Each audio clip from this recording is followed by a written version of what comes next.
बहुत समय पहले की बात है। मोहन और लीला नाम की एक पति पत्नी किसी शहर में रहने आए थे।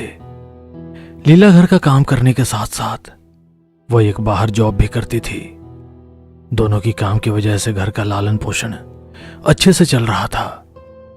दोनों का शादीशुदा जीवन भी अच्छा चल रहा था।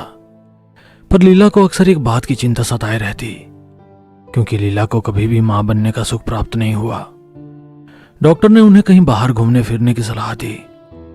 डॉक्टर की सलाह की वजह से लीला ने अपना काम छोड़कर मोहन के साथ दूर बसे एक गांव में रहने के लिए चली गई।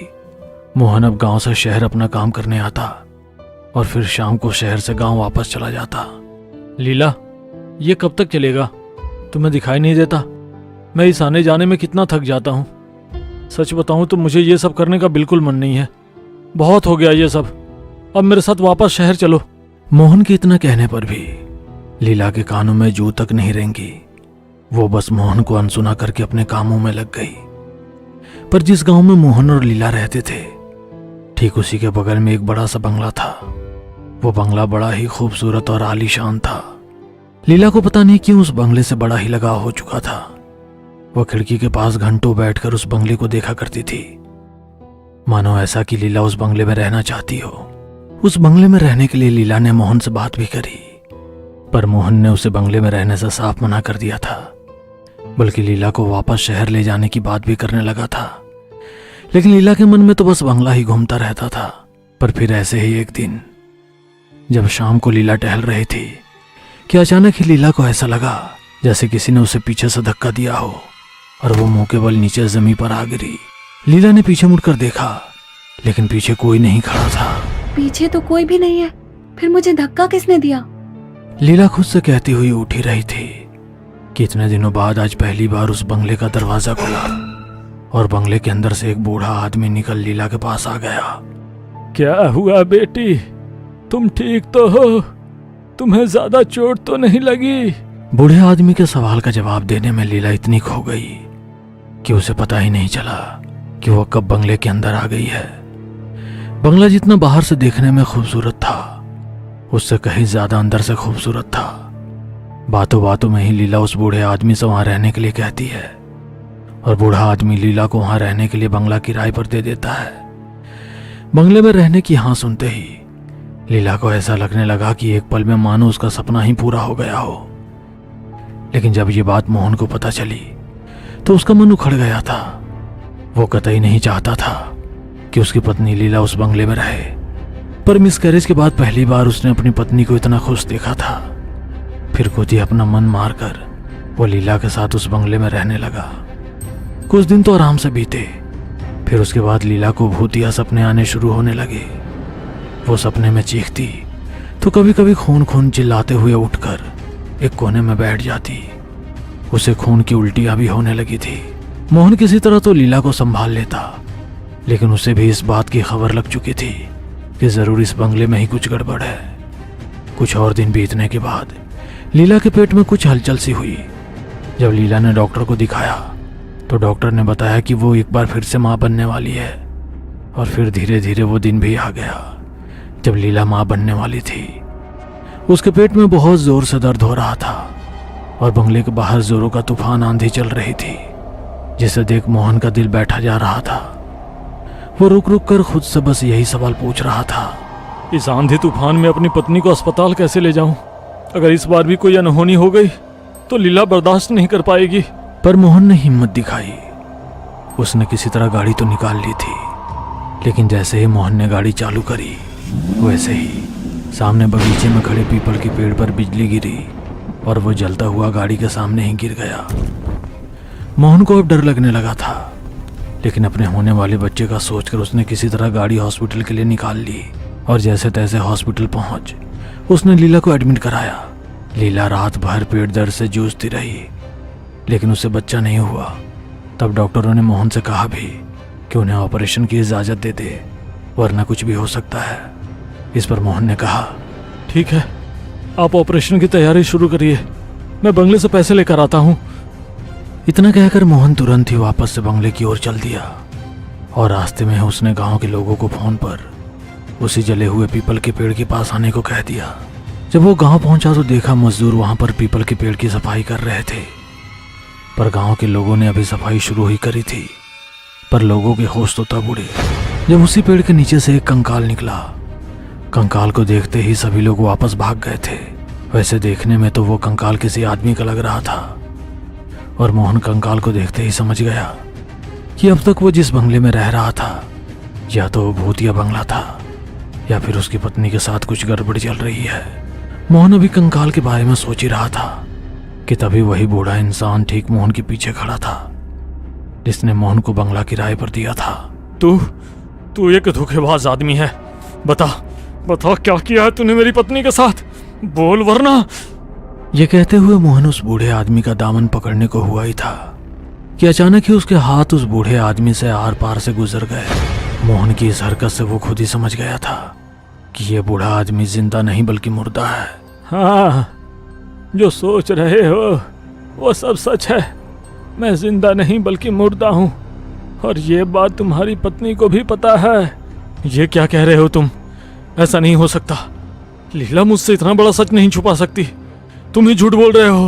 उफ, हे अंधा प्यार, ये तब भी जानलेवा था और ये आज भी जानलेवा है। क्या मतलब है तुम्हारा? किसकी जान खतरे में है? और किसकी? तुम्हारी पत्नी की, जिसके पेट में खुद शैतान का बच्चा पल रहा है। और अगर वो इस दुनिया में आ गया तो इस दुनिया के अंत की शुरुआत तुमसे होगी, मोहन, तुमसे। पर यह कैसे मुमकिन है? आज के समय में इन सब कहानियों पर बॉलीवुड फिल्में बनती है। इस पर कोई यकीन नहीं करता। करेगा, दुनिया भी करेगा और तुम भी करोगे। जब तुम्हारी पत्नी की मौत होगी, जैसे ही रात के 3 बजेंगे, तुम्हारी पत्नी एक बच्चे को जन्म देगी, जो पैदा होते ही सबसे पहले तुम्हारी पत्नी को खा जाएगा और फिर उन सबको मार डालेगा जो भी उसके रास्ते में आएगा। बूढ़े आदमी से ये बातें सुनकर मोहन एक पल को डर गया था। उसे अब अपनी पत्नी की चिंता होने लगी थी, जिसके बारे में पूछते हुए उसने बूढ़े आदमी से फिर सवाल किया। अगर मेरी पत्नी को पता था कि इस बंगले में भूत है तो वो यहाँ आई ही क्यों? मोहन बेटा, एक औरत का नया जन्म तब होता है जब वो माँ बनती है, लेकिन तुम्हारी पत्नी माँ कभी नहीं बन सकती थी। पता नहीं तुम्हें उसने बताया होगा या नहीं, लेकिन शादी होने से पहले जब तुम्हारी पत्नी ने बच्चा गिराया था, तभी डॉक्टर की गलती की वजह से वो हमेशा के लिए बांझ बन गई थी, और शायद आज तक उसने ये बात तुमसे छुपाए रखी थी। लेकिन जब उसे इस बंगले की कहानी पता चली तो वो सब कुछ छोड़कर यहाँ आ गई। बूढ़े आदमी की ये बात सुनते ही मोहन को सब कुछ समझ में आ गया था कि क्यों लीला शादी के बाद इतनी खोई खोई रहती थी, क्यों मां बनने के जिक्र भर से इतना सहम जाती थी। इतना सब जानने के बाद भी मोहन ने कांपते हुए बूढ़े आदमी से फिर पूछा, तो फिर क्या है इस बंगले की कहानी? मोहन का सवाल सुन बूढ़े आदमी की आत्मा ने एक लंबी सांस लेते हुए कहा, ये बंगला सिर्फ एक बंगला नहीं, बल्कि शैतान का एक कोख है, जो हर 33 साल में एक शैतान के बच्चे को जन्म देती है, जिसके लिए एक इंसानी शरीर की जरूरत होती है।